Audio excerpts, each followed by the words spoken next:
Hello दोस्तों, welcome to my YouTube channel. तो आप सभी का बहुत बहुत स्वागत है। सभी के लिए जय हिंद।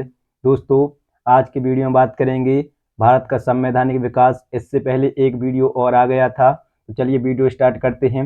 वीडियो में आगे बढ़ने से पहले वीडियो को लाइक और चैनल को सब्सक्राइब कीजिएगा। चलिए स्टार्ट करते हैं। तो दोस्तों, आज का पहला क्वेश्चन क्या है कि किस एक्ट के तहत बंगाल का गवर्नर है वह बंगाल का गवर्नर जनरल कहा जाने लगा। तो वह कौन सा एक्ट था जिसके द्वारा जो बंगाल का गवर्नर था उसे बंगाल का गवर्नर जनरल कहा जाने लगा। जो 1773 का रेगुलेटिंग एक्ट था, इसके तहत बंगाल के गवर्नर को बंगाल के गवर्नर को बंगाल का गवर्नर जनरल कहा जाने लगा। और दूसरा क्वेश्चन यहीं से बन जाता है कि जो रेगुलेटिंग एक्ट है वह कब आया, तो 1773 में आया। तो ये भी आप याद रखोगे, ठीक है। इसके बाद में नेक्स्ट क्वेश्चन है कि किस एक्ट के तहत कंपनी के जो कर्मचारियों के निजी व्यापार पर रोक लगा दी गई। तो किस एक्ट के द्वारा कंपनी के जो निजी व्यापारी थे, जो व्यापार करते थे, किस एक्ट के द्वारा रोक लगा दी गई। तो 1773 के रेगुलेटिंग एक्ट के द्वारा जो कंपनी के कर्मचारी थे उनके निजी व्यापार पर रोक लगा दी गई।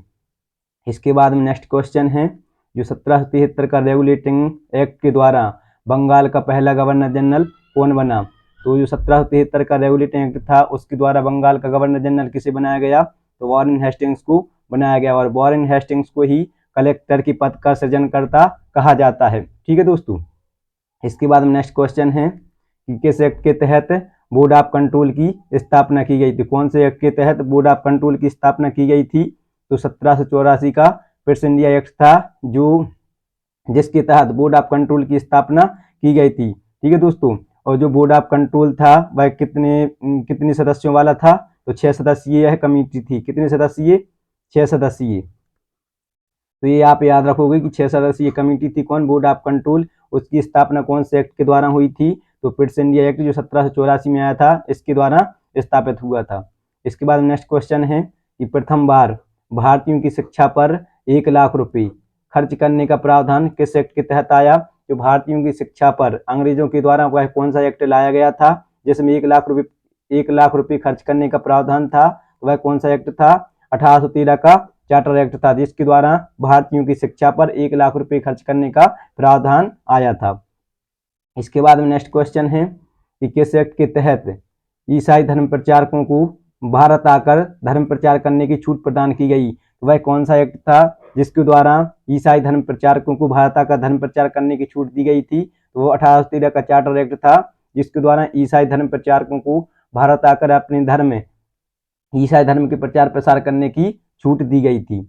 इसके बाद नेक्स्ट क्वेश्चन है दोस्तों कि किस एक्ट के तहत बंगाल का गवर्नर जनरल को भारत का गवर्नर जनरल बनाया गया। जो अभी बंगाल का गवर्नर था अब उसे पूरे भारत का गवर्नर जनरल किस एक्ट के तहत बनाया गया था, तो किस एक्ट के तहत बनाया गया था, जो 1833 में चार्टर एक्ट आया था इसके द्वारा जो बंगाल का गवर्नर जनरल था अब उसे पूरे भारत का गवर्नर जनरल बनाया गया।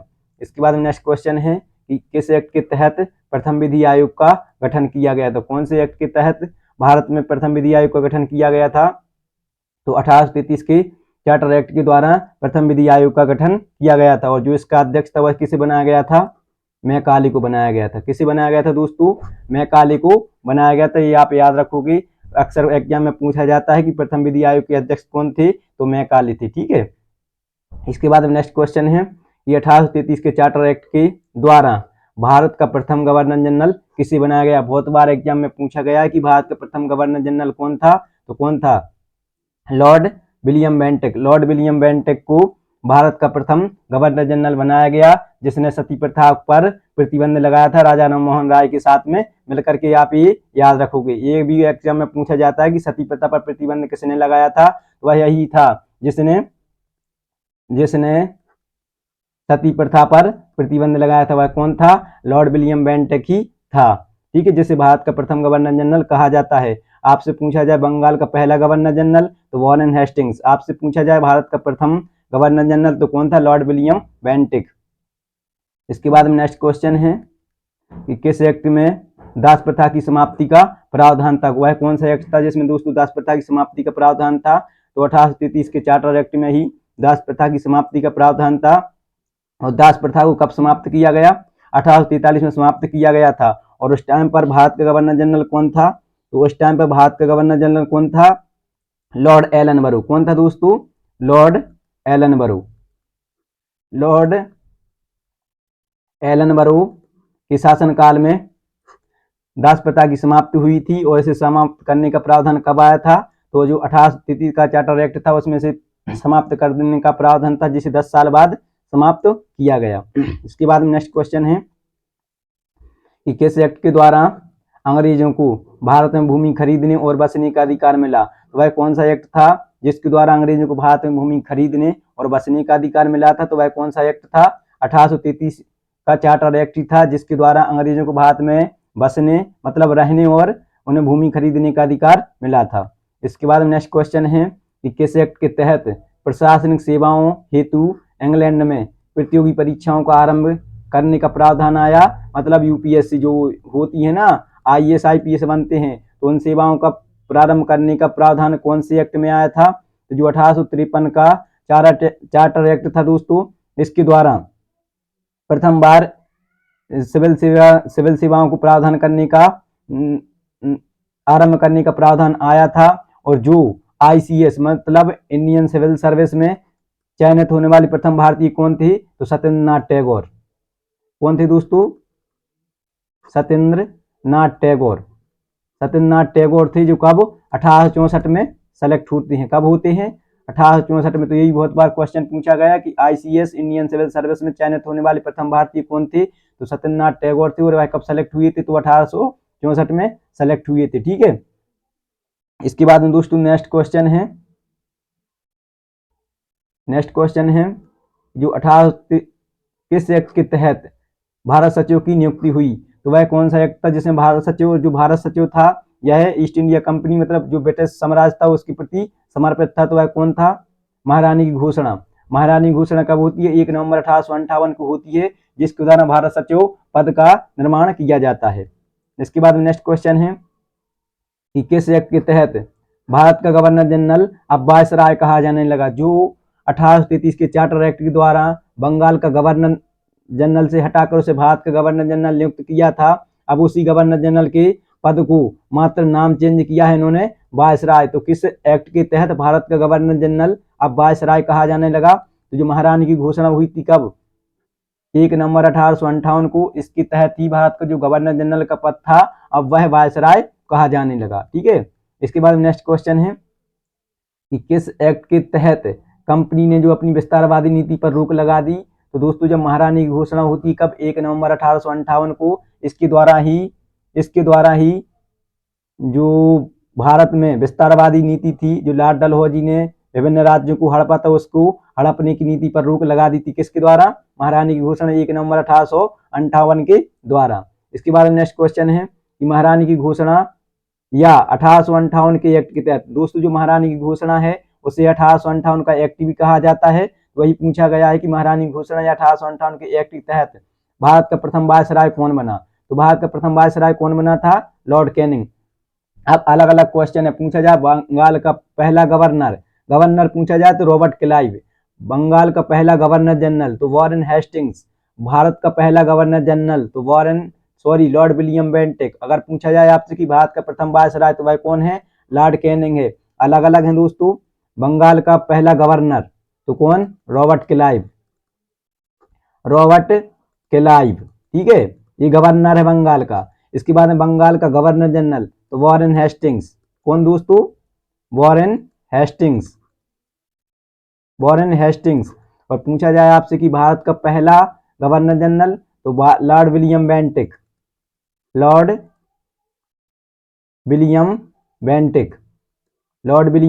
बेंटिक। और आपसे पूछा जाए कि भारत का प्रथम वायसराय तो वो कौन है? Lord Canning. याद रखिएगा। ठीक है। चलिए इसके बाद नेक्स्ट क्वेश्चन है किस एक्ट के तहत भारत में उत्तरदायी शासन की स्थापना का आरंभ हुआ? तो वह कौन सा एक्ट था जिसमें भारत में उत्तरदायी शासन की स्थापना हुई? तो जो 1861 का भारत शासन अधिनियम था उसके द्वारा भारत में उत्तरदायी शासन की स्थापना हुई। ठीक है। इसके बाद नेक्स्ट क्वेश्चन है कि किस एक्ट के तहत परिषद के सदस्यों को बजट पर बहस करने व प्रश्न पूछने का अधिकार मिला? तो वह कौन सा एक्ट का दोस्तों? 1892 का भारत शासन अधिनियम के द्वारा जो भारतीय सदस्य थे उनको बजट पर बहस करने और प्रश्न पूछने का अधिकार मिला।